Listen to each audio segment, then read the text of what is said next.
Ukrainian accession to the EU, a controversial minerals deal, as well as the delivery of millions of rounds of ammunition. There's a lot on the plate of Ukraine, as well as battling another year of Russian invasion. To understand this little bit better, I'm joined here by the Ambassador of Ukraine to the EU. This is Vsevolod Chentsov. Hello, Vsevolod. Hello. Many thanks for having me. Thank you for taking the time to talk to us. So the European Commission President Ursula von der Leyen has said that she wants Ukraine to join the EU by 2030. Is this a realistic timeline? And what are the major challenges? No, we are working hard to start real talks, meaning open clusters 1 and 6. And both Polish presidency in the European Council and the Commission, they've been doing a great job to make it possible. So basically, technically we are ready, and we hope that the Council will manage to start the process. So there are a few hurdles to overcome, but so we are quite positive about the perspective to start as soon as possible.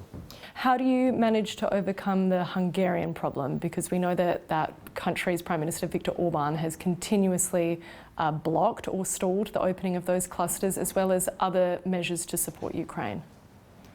Look, it's quite a complex issue. On one hand, we are in active discussion with our Hungarian colleagues on the issues which they want to discuss on bilateral level. At the same time, we rely on our EU colleagues to deal with issues which are out of scope of our bilateral agenda. And what is important, there is a negotiating framework. And we understand that both EU and Ukraine need to stick to the negotiating framework.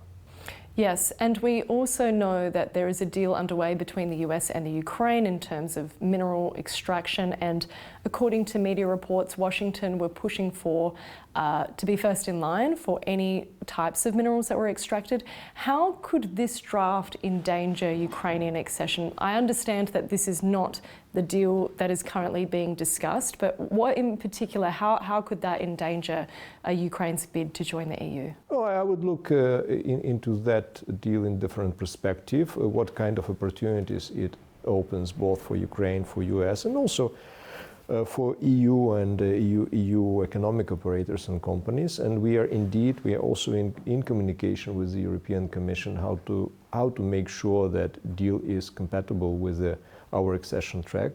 And as far as I know, there is a good progress in those discussions with the US side. So hopefully we'll be able to fix it quite soon. Yes, we've seen much news about this lately of, that delegation travelling from Ukraine to Washington to discuss this further. We also got an update from the EU High Representative Callus on her Callus plan. That's the 2 million rounds of high caliber ammunition. She said 2/3 of that has been secured.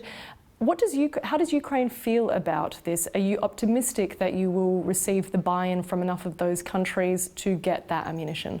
Yes, we are optimistic, and last week we had our Association Council with the EU, and High Representative Vice President Callus, she was presiding the meeting on the EU side, and exactly she made this point, and she announced this initiative relatively recently, so there is a good progress, and also the proceeds from the Russian frozen assets, there are coming to the EU coffins, and a certain part of this tranche will be also allocated to purchase ammunition rounds. So I think here also we are on a good track. And there's quite a lot that goes on in Brussels in terms of the bureaucracy, the voting, different packages that are announced.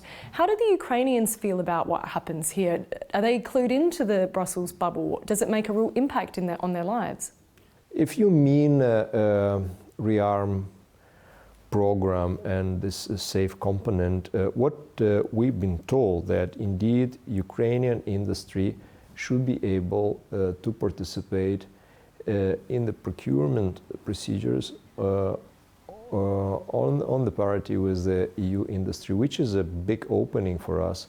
So we hope that this financial resource could be used also to help Ukraine to defend ourselves against Russian aggression, but also in the future to help EU to build up its both industrial capacities but defense possibilities using Ukrainian experience and Ukrainian industry, which has a unique experience and battle-proofed products, which no EU country has now.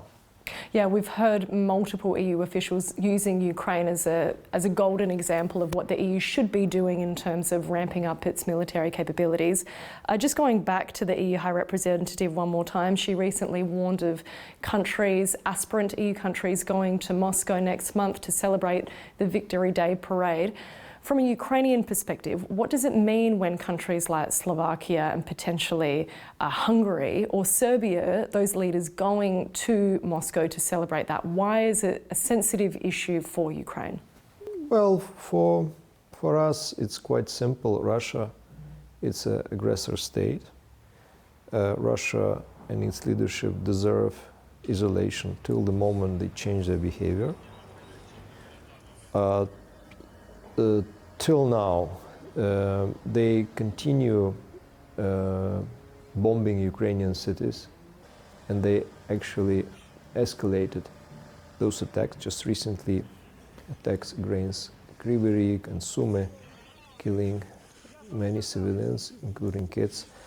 So in this situation, I think it's a great moral challenge for not only for EU leaders, for any leader to go to Russia.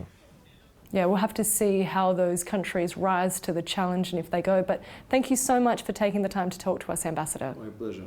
Thank you very much. And thank you so much for watching, but make sure that you stick around as more news, insights and commentary are coming up. See you next time.